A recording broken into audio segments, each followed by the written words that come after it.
Ka shumë mënyra se si prindërit mund ta mbështesin fëmijën e tyre në shkollë. Është e rëndësishme të zbuloni se për çfarë lloj ndihme ka nevojë fëmia për të mësuar mirë. Ktu keni disa këshilla. Përqendrimi. Fëmia duhet të kenë një vend për të studiuar sa më të qetë dhe me strukturë të qartë. Kjo do të thotë kohë fikse për të fjetur, për të ngrënë, për të studiuar dhe për të bërë detyrat e shtëpisë.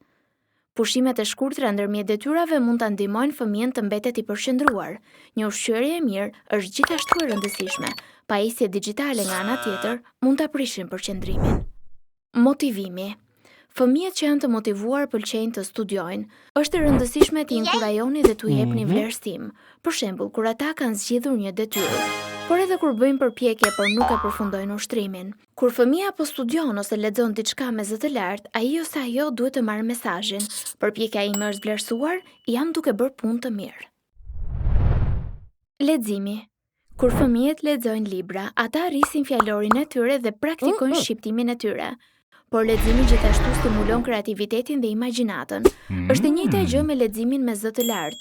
Gjuha nuk ka rëndësi.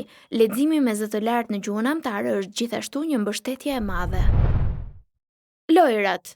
Fëmijët zhvillojnë shumë aftësi kur luajnë lojra. Për shembull, ata mësojnë të zgjidhin konfliktet, të jenë kreativ, të përballojnë humbjet ose të ndjekin rregullat.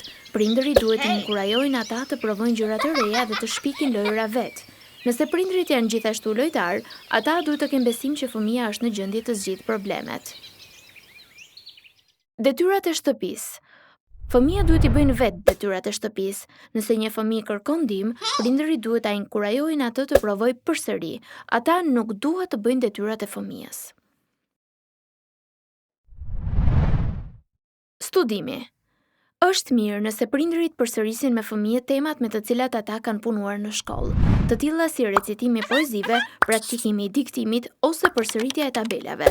Shpesh ekziston edhe mundësia që ushtrimet të kthehen në lojra. Kontakti me shkollën. Prindërit duhet të jenë model dhe të respektojnë mësuesit. Nëse flasin rregullisht me mësuesit, ata do të kuptojnë se si mund ta mbështesin fëmijën e tyre. Prindërit mund të kërkojnë një bisedë me mësuesin në çdo kohë. Ata gjithashtu duhet të marrin pjesë në takimet e prindërve.